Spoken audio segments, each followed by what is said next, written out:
Kami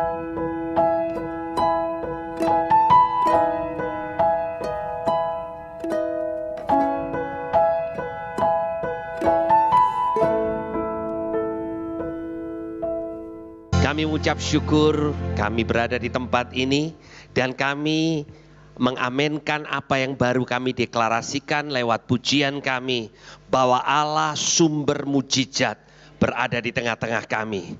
Dan Engkau bukan hanya sanggup, tapi Engkau rindu untuk melakukan buat anak-anak-Mu.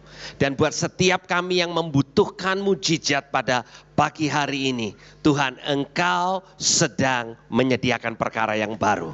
Terima kasih Tuhan untuk pagi hari ini, berbicara buat setiap kami yang hadir. Kami mau Tuhan, pada waktu kami meninggalkan tempat ini, ada sesuatu yang diubahkan. Ada mujizat sorga yang diberikan lewat kehidupan kami. Kami diberkati untuk menjadi berkat. Terima kasih Tuhan, di dalam nama Tuhan Yesus kami berdoa. Yang percaya katakan sama-sama amin. Berikan kemuliaan untuk Tuhan Yesus. Amen. Amen. Silakan duduk ibu-ibu semuanya. Shalom, selamat pagi semuanya. Senang sekali berada di tengah-tengah persekutuan PD Victory yang ada di Bali. Ini pertama kali saya di PD Victory Bali ya. Terima kasih tadi Pak Frans sudah memperkenalkan sedikit ya. Dan saya sudah mengenal Bu Eli dan Pak Frans ini udah lama ya. Sudah sejak zaman Kisah Para Rasul. Enggak, maksudnya udah lama sekali kira-kira gitu ya. Ya, dan saya senang sekali melihat persekutuan Victory berkembang di kota-kota yang lain dan menjadi berkat untuk para ibu dan juga di kota Bali ini. Hari ini saya ingin berbicara tentang Tuhan sedang melakukan sesuatu yang baru. Tuhan kita ini tidak pernah berubah, ibu-ibu. Setuju? Ya, kuasanya nggak pernah berubah, pribadinya nggak pernah berubah. Tapi seringkali yang kita salah adalah karena kita berharap Tuhan melakukan di dalam kehidupan kita seperti apa yang kita pernah lewati atau kita dengar teman kita lewati sama Tuhan. Tuhan suka melakukan sesuatu yang baru. Dan Dia mengingatkan kepada kita supaya di dalam kita mengiring Tuhan, ada musim yang baru. Pada waktu Tuhan lakukan, kita nggak stuck, kita nggak berhenti dengan cara Tuhan yang lama. Karena kalau kita berhenti dengan cara Tuhan yang lama, kita menunggu Tuhan, sedangkan Tuhan sedang bergerak dan kita pikir Tuhan nggak lakuin apa-apa. Ada orang Kristen yang merasa kenapa Tuhan gak lakuin apa-apa dalam hidup saya. Sesungguhnya Tuhan sedang melakukan sesuatu. Cuman karena cara pandangnya dia berpikir kalau Tuhan mau lakukan, dia harus lakukan dengan cara yang seperti ini. Ada orang yang bekerja dan pada waktu kesulitan ekonomi dia tahu bahwa sumbernya Tuhan. Tapi dia doanya, Tuhan kalau engkau mau berkati aku, gajiku harus naik. Karena itu yang membuat aku bisa diberkati. Sedangkan Tuhan punya cara yang lain. Ada amin ibu-ibu. Sekalipun mungkin gaji kita nggak naik, Tuhan tetap bisa berkati kita. Itu hanya salah satu contoh kecil. Hari ini kita akan melihat bahwa bangsa Israel pun stuck karena cara pandang mereka salah. Karena mereka pikir kalau Tuhan mau tolong mereka, mereka berkaca kepada apa yang pernah terjadi di waktu yang lalu. Next, bisa tolong? Ya, saya akan berbicara dari Yesaya pasal 43 dan latar belakang daripada Yesaya 43 ini, Nabi Yesaya sedang bernubuat kepada satu bangsa yang lagi murtad, keadaannya buruk. Mereka ada di Babel. Ya, kalau kita membaca di Alkitab kita tahu ada nama-nama Daniel, Sadrak, Mesak, Abednego. Itu kira-kira zamannya. Zaman orang-orang dari kerajaan Yehuda dibuang ya dan berada di Babel sebagai tawanan. Bukan sebagai turis, bukan seperti ibu tadi yang pindah ke Bali, bukan. Ini ditawan ya. Ini ditawan kemudian satu kelompok ini dibawa ke Babel. Dan di dalam keadaan yang terpuruk seperti itu, Yesaya bernubuat. Yesaya memberikan pengharapan bahwa Tuhan yang mereka sembah tidak meninggalkan mereka di Babel. Tuhan yang mereka sembah ingin membawa mereka untuk menunjukkan kebaikannya sekalipun mereka salah jalan.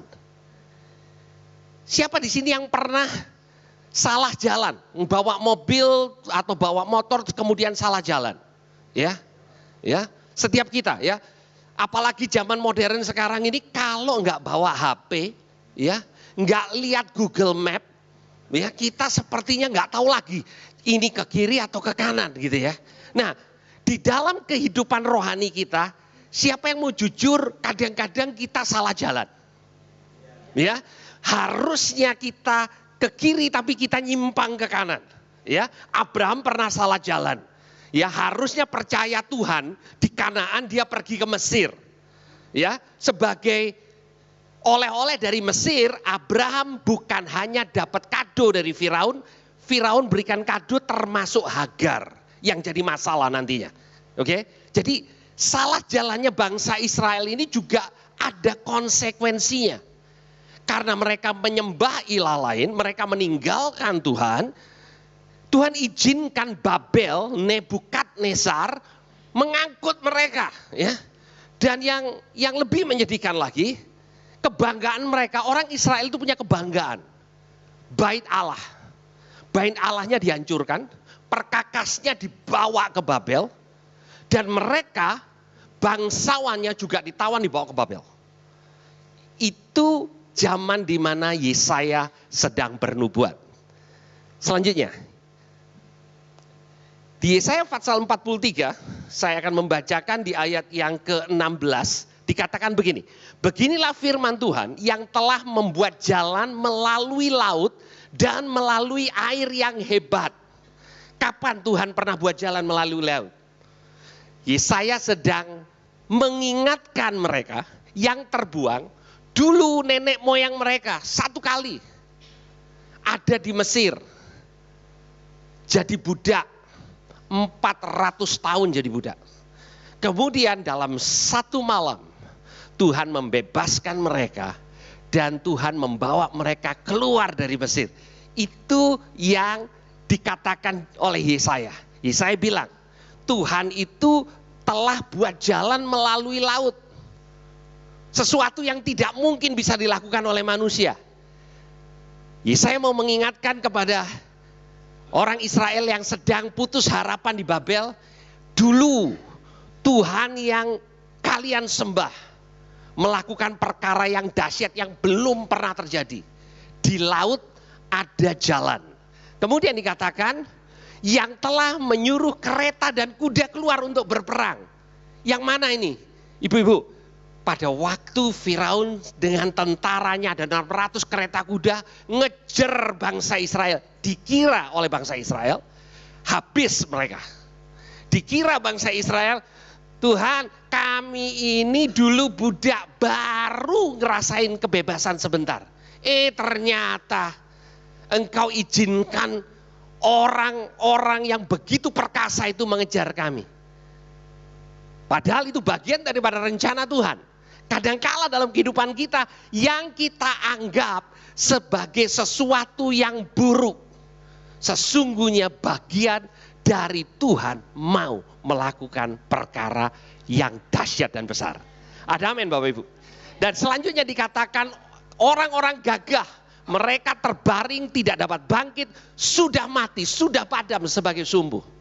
Jadi yang pertama, Tuhan mengingatkan kepada bangsa yang tidak lagi punya pengharapan, tidak lagi punya harga diri karena terbuang.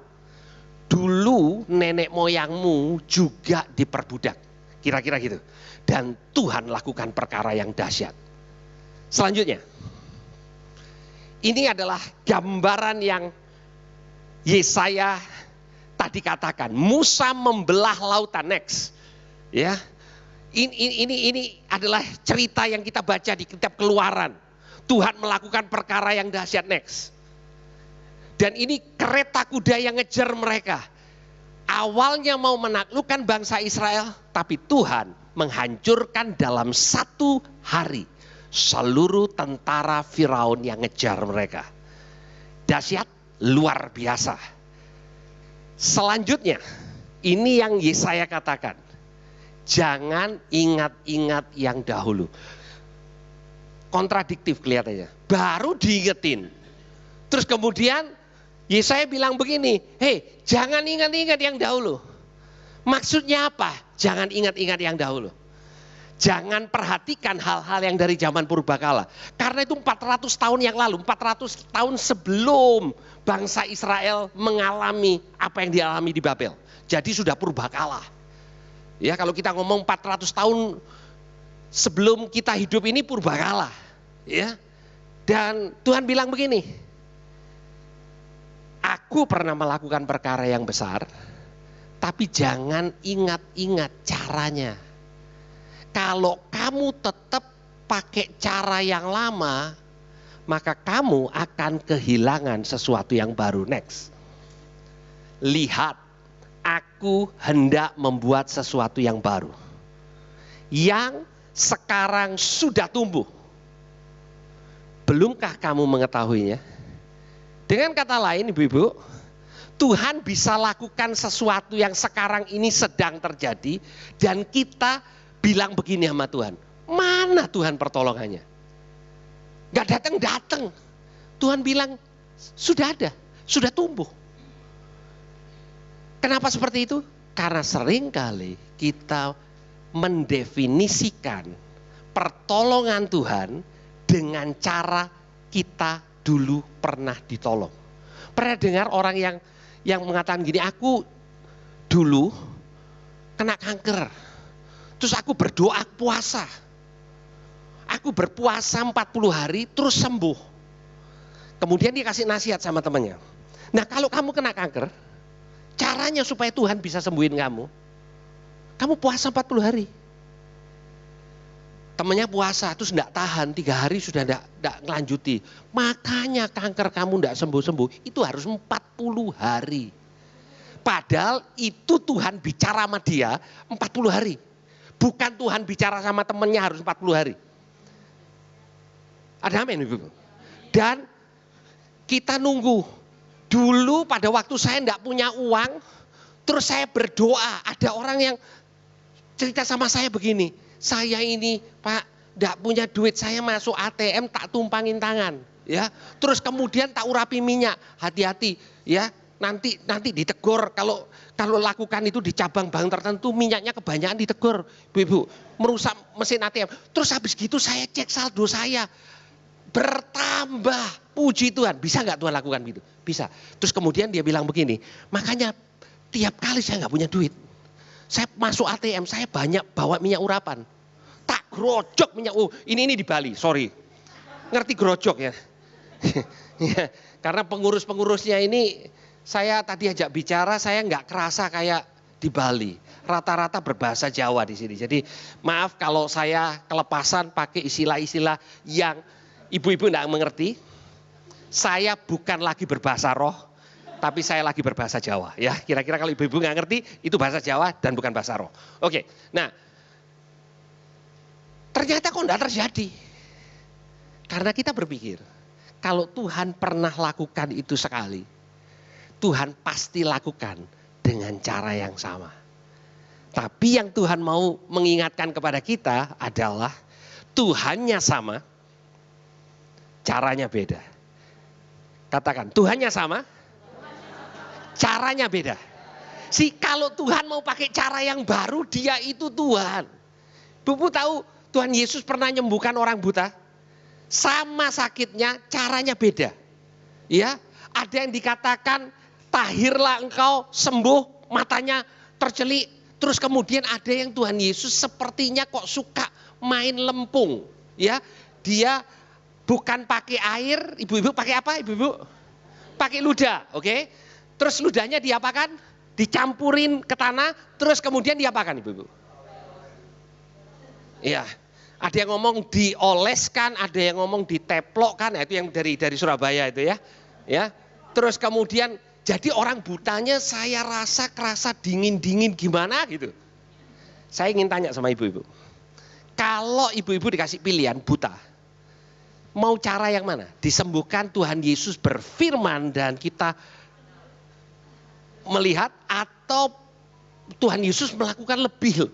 Ya kalau itu kan cuma berfirman, cuma ngomong. Tuhan Yesus mengoleskan lempung campur liur gitu ya, diteplokkan ke mata. Ibu-ibu, milih yang mana? Yang berfirman. Loh, kita ini suka milih caranya Tuhan bekerja. Iya enggak? Barusan ibu-ibu mengatakan saya suka cara ini. Tapi Tuhan tidak harus lakukan dengan cara itu. Nah, mari kita lanjutkan ibu-ibu. Ya, dikatakan aku hendak membuat sesuatu yang baru yang sekarang sudah tumbuh, belumkah kamu mengetahuinya? Aku hendak membuat jalan di padang gurun. Tadi jalan di mana? Di lautan. Sekarang di padang gurun. Dan sungai di padang belantara. Ya.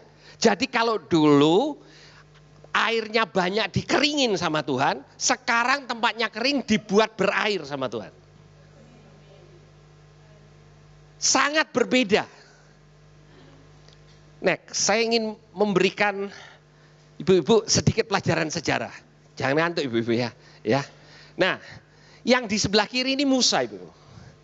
Kita ini terbiasa kalau cara Tuhan buat mujizat, Tuhan pakai yang model kayak Musa. Musa ini orangnya takut sama Tuhan. Orangnya ini pemimpin rohani yang luar biasa. Ya, dia yang mimpin bangsa Israel keluar dari Mesir dan kemudian dibawa ke pemimpinannya, dia pakai tongkatnya membelah lautan. Kita mengatakan, wow ini luar biasa. Ini cara Tuhan. Ternyata ibu-ibu 400 tahun kemudian pada waktu bangsa Israel yang sama-sama salah jalan. Sama-sama tidak mengikuti Tuhan dengan benar. Tuhan bilang begini, ingat dulu aku pernah tolong kamu. Tapi aku enggak tolong kamu dengan cara yang kayak dulu. Kalau kamu nunggu Musa lagi, maka Musa tidak lahir lagi di zaman Babel. Apa yang Tuhan lakukan? Ada satu kerajaan namanya kerajaan Persia. Kerajaan ini kerajaan yang besar. Kerajaan Persia ini mengalahkan kerajaan Babel. Ingat ya ceritanya Nebukadnezar itu, ya. Jadi keturunannya Nebukadnezar ini raja berikutnya dikalahkan oleh raja yang namanya Raja Kores.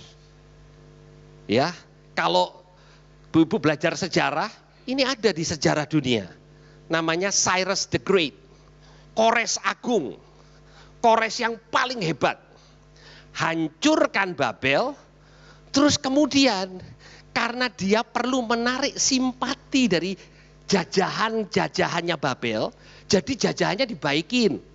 Jadi dulu kan termasuk orang-orang Yahudi ini kan ditekan, dihabisin sama Nebukadnezar sama Babel. Sekarang Persianya bilang gini, oh kita ini penguasa baru tapi kita baik loh. Enggak seperti yang itu, gitu ya. Alkitab mengatakan Tuhan membuat Kores bermurah hati. Kores ini bukan penyembah Allahnya Israel, Ibu. Tapi Tuhan ini bisa buat dia murah hati.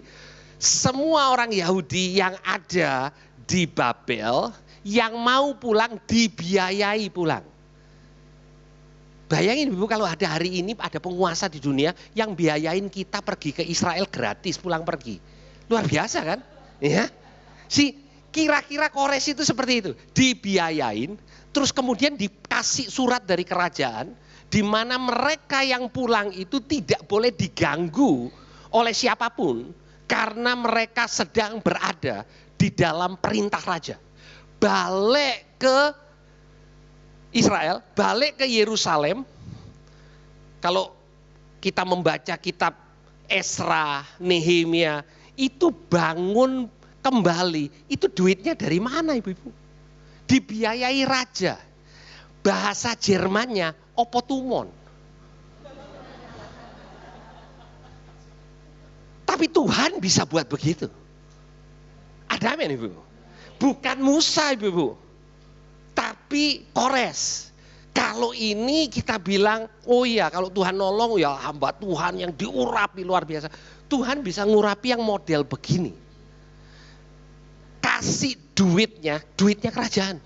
Untuk bangun kembali tembok Yerusalem, bait Allah di Yerusalem, dan semua yang bekerja dijamin oleh undang-undang Persia. Tidak boleh diganggu oleh siapapun. Dan itu yang Tuhan katakan, aku sedang melakukan sesuatu yang baru. Yang sedang tumbuh. Tidakkah engkau mengetahuinya? Karena sering kali kita nggak nunggu yang begini, kita nunggu yang begini. Karena ini kita tahu kalau ini dari Tuhan. Kalau ini, loh ini kan raja kafir. Ibu-ibu, Tuhan bisa pakai burung merpati, tapi Tuhan juga bisa pakai burung gagak. Burung gagak sama burung merpati makanannya beda. Ya, burung merpati itu makanannya biji-bijian. Burung gagak itu makan bangkai. Tapi pada waktu Nabi Tuhan perlu makan, Tuhan minta burung gagak 2 kali sehari. Saya nggak tahu apakah 2 kali sehari itu harusnya juga jadi pola makan kita.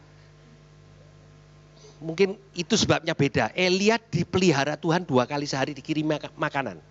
Yang ngirim bukan burung merpati, burung gagak. Alkitab tidak mengatakan apakah pada waktu dia ngirim dia nyicipi dulu apa enggak. Oke, ya kita bilang gini, Nabi Tuhan dipelihara di masa kesulitan makannya steak tiap hari katanya gitu. Ada hamba Tuhan yang khotbah gitu. Saya berpikir steaknya ini dicicipin dulu enggak ya gitu. Apakah ada sisa-sisa yang lain?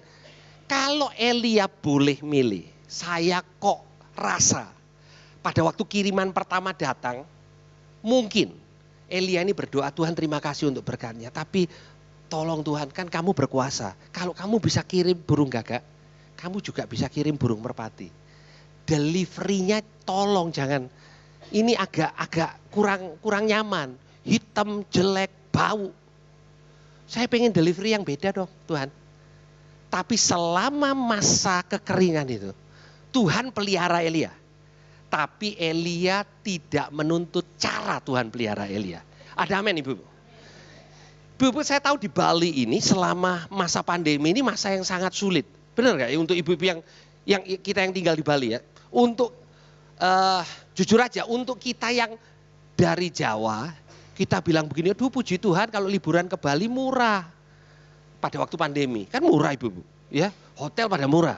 Sekarang lagi mahal-mahalnya ibu-ibu. Ya, tapi yang ngomong puji Tuhan kan yang dari Jawa datang sini.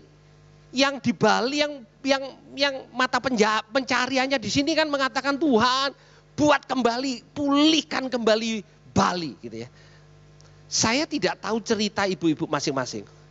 Tapi saya percaya kalau kita punya waktu yang cukup panjang di mana saya bisa bicara dengan ibu-ibu masing-masing, setiap kita punya story, setiap kita punya cerita bagaimana Tuhan memelihara kita di masa yang sulit dalam kehidupan kita. Ada amin, ibu-ibu.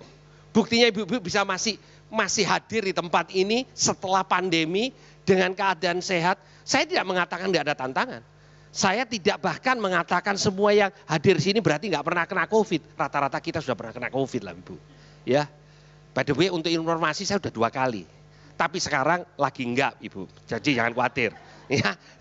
Ya, jadi semua kita ngalamin. Ya, bukan hanya orang fasik kena COVID. Kita pertama lihat gini, oh Tuhan membuat perbedaan antara orang benar dan orang fasik. Makanya dia kena COVID. Terus akhirnya keluarga kita kena COVID. Oh ternyata kita juga kena COVID ya.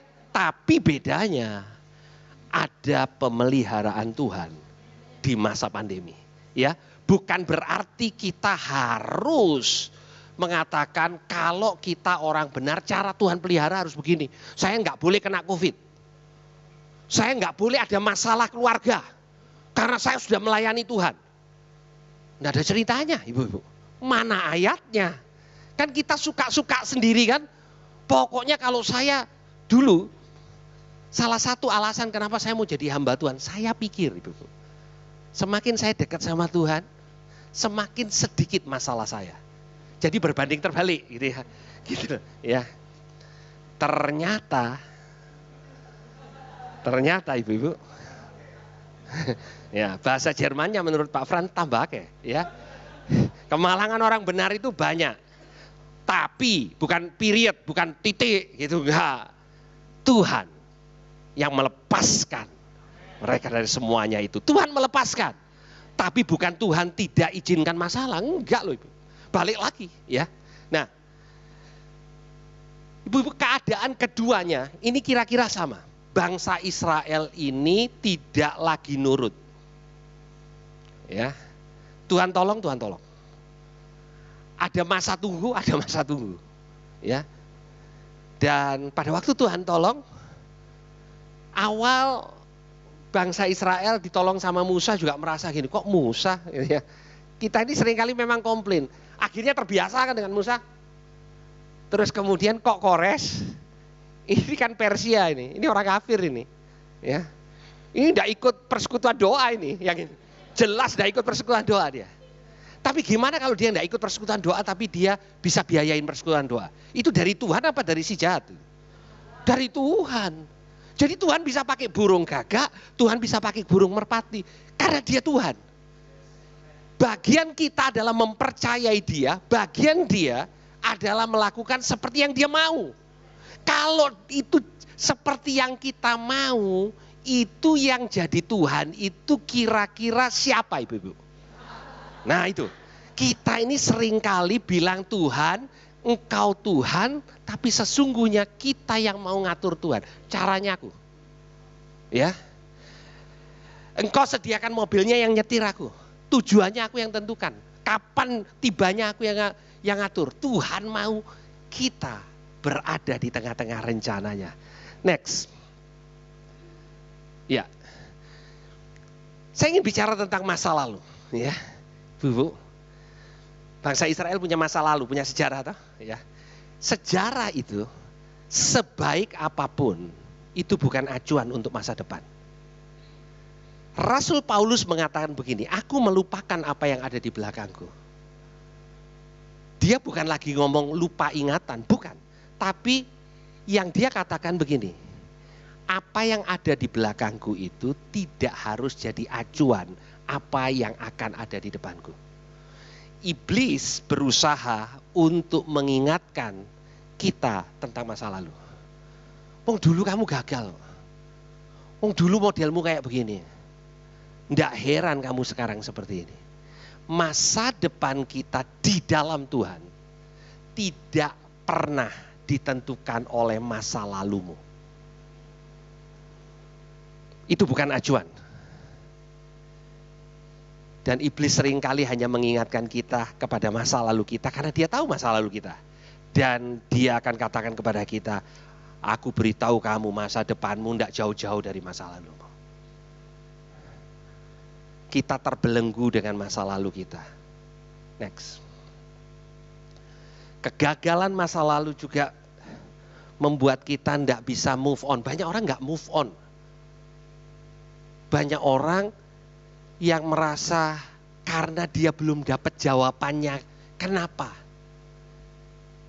Bu, masa COVID sebagai hamba Tuhan, sebagai gembala sidang, saya melakukan pemakaman jemaat yang meninggal karena COVID. Ya. Dan sebagian yang meninggal ini orangnya baik, murah hati, ya. Kami sempat bergurau dalam perjalanan ke sini, ya. Kami yang terbatas hikmatnya mengatakan begini, kok yang baik gitu ya, cinta Tuhan, murah hati, dipanggilnya cepat. Saya punya saudara ipar, suami dari kakak istri saya, ya. Orangnya baik. Dan pada waktu COVID tidak tertolong, meninggal. Anak Tuhan, cinta keluarga, ya. Dan saya bergurau kadang ya, kalau ada yang meninggal gitu, terus tidak lama setelah meninggal ketahuan, oh ternyata ada ininya, ada itunya. Bukan ada hartanya lebih, bukan. ada macam-macam gitu.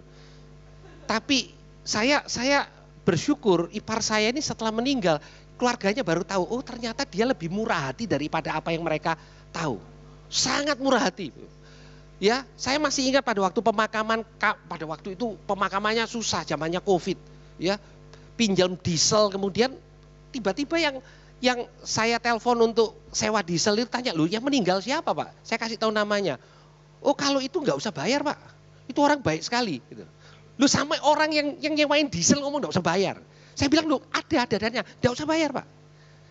Beritahu keluarganya nggak usah. Nah kita berpikir, saya sampai hari ini berpikir, kok enggak yang, ya kadang hamba Tuhan juga berpikir gitu, kok enggak yang itu. Enggak, maksud saya bukan yang ada di ruangan ini, bukan Ibu. Kok enggak yang itu, tapi kok ini gitu loh. Saya juga enggak tahu Ibu. Ya, pada waktu istrinya tanya, loh kenapa suami saya ini kurang baik apa? Saya juga enggak bisa jawab. Tapi Tuhan panggil. Banyak hal dalam kehidupan kita, pada waktu kita fokus kepada yang di belakang dan kita enggak tahu jawabannya. Dan Tuhan enggak pernah loh janji sama kita, bahwa kita harus tahu jawabannya.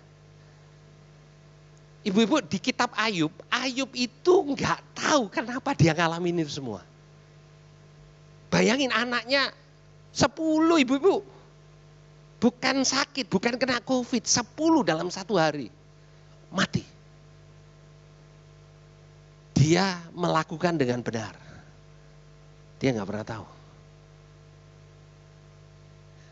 Dan kadang kita sulit move on karena kita masih ada di belakang. Kalau aja saya dulu tidak buat keputusan menikah sama dia, wah hidup saya sekarang lebih enak. Kalau aja saya tidak kenal dia, maka hidup saya lebih baik. Kalau aja 20 tahun yang lalu saya tidak berbisnis sama dia, hari ini mungkin saya berhasil. Sepertinya masa lalu kita anggap yang menentukan masa depan kita. Terus kita nyanyi kalau datang ke gereja, datang persekutuan doa, masa depanku ada di tangan Tuhan. Benar ibu-ibu, masa depan kita ada di tangan Tuhan, bukan di tangan masa lalu kita. Orang yang seburuk apapun pada waktu dia ditangkap oleh Tuhan, Tuhan katakan, aku memberikan kepada engkau masa depan yang penuh harapan. Next. Saya akan fokus kepada next. Oke. Saya ingin kita melihat nasihat yang dituliskan oleh Nabi Yeremia di masa yang sama. Pada waktu bangsa Israel lagi terpuruk itu, bukan hanya Nabi Yesaya yang bernubuat, Nabi Yeremia memberikan kekuatan. Oh by the way ibu-ibu, seringkali pada waktu kita terpuruk, kita merasa terpuruk, lagi dalam keadaan sulit, itu adalah saat yang paling limpah Tuhan bicara sama kita.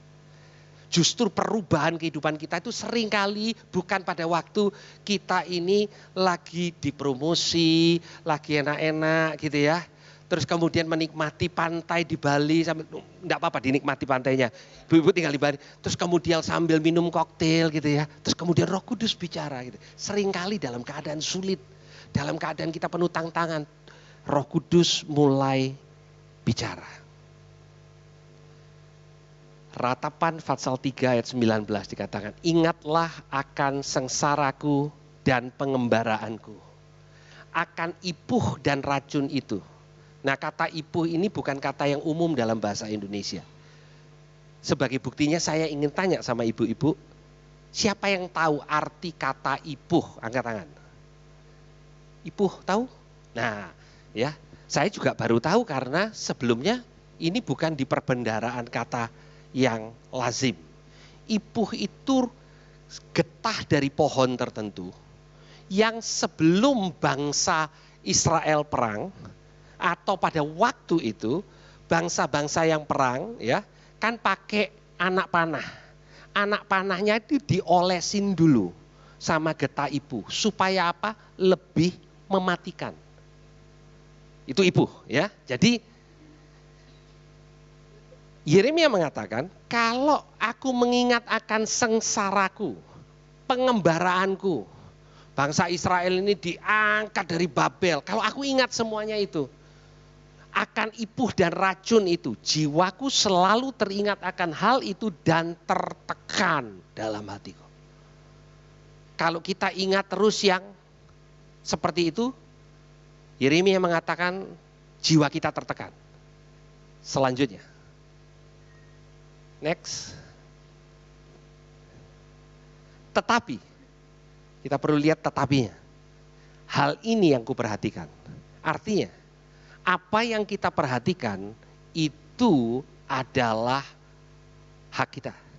Kita mau memperhatikan ipuh atau memperhatikan yang lain. Yeremia mengatakan, yang kuperhatikan, oleh sebab itu aku akan berharap. Apa yang dia perhatikan?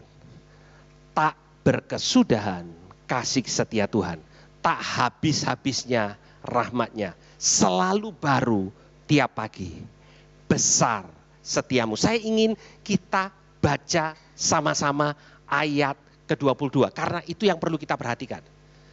Kalau hari ini saya tanya sama ibu-ibu, apa masalahmu?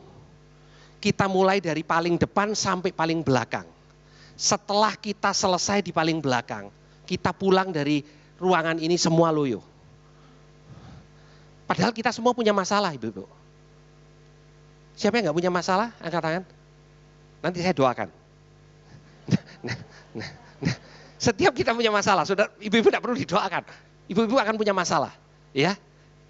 Tapi Tuhan mengajar kita untuk memperhatikan yang benar. Ya. Kalau memperhatikan kesengsaraan, maka itu seperti racun yang menekan kita. Pilihannya adalah, mari kita mau perhatikan yang di ayat 22. Saya hitung 1, 2, 3, kita baca sama-sama ya. 1, 2, 3. Tak berkesudahan kasih setia Tuhan, tak habis-habisnya rahmatnya, selalu baru tiap pagi, besar kesetiaanmu. Ada amin ibu-ibu? Pertanyaannya, kapan kira-kira Yeremia menulis ini? Sudah senang atau masih sulit? Masih sulit.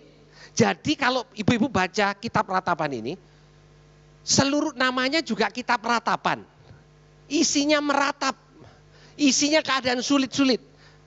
Dengan kata lain, di tengah-tengah kesulitan yang paling dalam, kalau kita memutuskan untuk memperhatikan apa yang Tuhan lakukan, kita bisa menemukan bahwa tidak berkesudahan kasih setia Tuhan. Tidak habis-habisnya rahmatnya. Selalu baru tiap pagi. Kita bangun pagi, Tuhan sudah sediakan kasih setia yang baru. Tiap pagi. Ibu-ibu bangun jam berapapun, kasih setia Tuhan sudah menunggu kita. Pagi ini, hari ini ada kasih setia Tuhan buat setiap kita. Apapun permasalahan kita, besar kesetiaan Tuhan. Ada lagu yang sudah cukup lama, ya, tentang ratapan Fatsal ketiga ini, ya. Dan usia-usia saya dan usia-usia Pak Frans ini harusnya tahu. Kalau ibu-ibu enggak tahu berarti ibu-ibu masih muda. Tahu semua? Oh, artinya ibu-ibu juga masih muda. Oke. Ya. Kita mau declare ini, kita mau memperkatakan dari mulut kita lewat pujian ini. Bukan keadaan kita. Semua orang bisa memperkatakan tentang keadaannya. Aku sulit, hidupku susah, aku dikhianati, aku gini, aku gini. Tapi mari kita tidak fokus kepada hal itu. Sekalipun itu fakta. Karena itu bukan kebenaran. Ibu-ibu tahu kadang-kadang fakta itu yang membuat kita terpuruk. Ibu-ibu pergi dokter, kemudian dokternya bilang, oh, rasanya kamu sakit. Ya, saya masih ingat, saya akan tutup dengan ini. Fakta ibu ya. Ada seorang ibu datang kepada saya dan mengatakan, Pak, mungkin minggu-minggu ke depan saya mungkin nggak hadir di gereja karena saya divonis oleh dokter cancer. Oke. Kemudian saya berdoa untuk dia. Hasil labnya belum keluar. Saya bilang, Bu, ini dokternya either ceroboh atau pintar sekali. Hasil lab belum keluar, dia udah tahu kalau ini cancer gitu ya. Setelah hasil labnya keluar, ternyata nggak cancer. Ibu ini datang kepada saya dan mengatakan, Pak terima kasih doain sembuh. Saya bilang, gini loh Bu, menurut saya enggak sembuh, tapi dokternya memang ngawur. Nah, pada waktu dia cerita kepada saya, yang mengatakan cancer itu, dia lemes. Tapi pada waktu hasil labnya mengatakan dia tidak cancer, dia seger. Apa yang berbeda Ibu? Berita buruk. Apa yang dikatakan oleh dokter ini kamu cancer, apalagi dikatakan gini, kamu 3 bulan, kayak dokter itu kayak Tuhan aja. Kamu 3 bulan, kok tahu dia kok 3 bulan, ya? Dan kadang-kala kita dapat vonis semacam itu dalam hidup kita. Wah keluargamu enggak bisa ditolong, sudah terlanjur. Kamu sih salah pilih, ya itu sudah, sudah terlanjur kamu salah. Buka usaha, sudah terpuruk ya gimana terima aja ya pokoknya kita percaya yang terbaik lah. Wow ya ini kalau orang percaya kan tambahnya gini ya percaya yang terbaik, padahal sesungguhnya nggak percaya yang terbaik. Tapi saya ingin membawa kita masing-masing untuk melihat bahwa Tuhan punya rencana yang baik untuk setiap kita. Ada amin? Percaya bahwa Tuhan sanggup untuk melakukan jauh lebih besar. Jauh lebih besar. Far above. Bukan hanya lebih, tapi far above. Jauh lebih besar daripada apa yang kau pikirkan dan apa yang kau doakan. Jadi yang kau pikirkan penting, Bu-ibu. Kalau kita berpikirnya, aduh ini tidak akan selesai nih. Maka tidak akan selesai. Tapi kalau kita percaya bahwa Tuhan engkau sanggup, maka Tuhan akan melakukan jauh lebih besar daripada apa yang kau pikirkan, bahkan engkau doakan. Ada amin? Mari kita bangkit berdiri, saya ingin mengajak kita untuk menyanyikan lagu dari Ratapan Fatsal yang ketiga. Kasih Tuhan tak berkesudahan, tak habis-habisnya rahmat-Nya.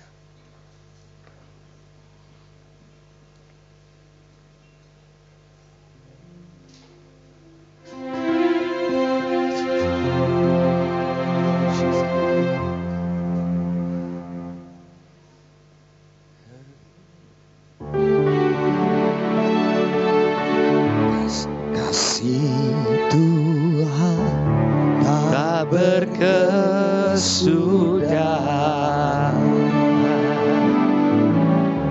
tak habis-habisnya rahmat-Nya, selalu baru setiap pagi, besar setia-Mu Tuhan, besar setia-Mu. Sekali lagi, kasih Tuhan tak berkesudahan, tak habisnya rahmat-Nya, selalu baru setiap pagi, baru setiap pagi, besar setia-Mu Tuhan, besar setia-Mu.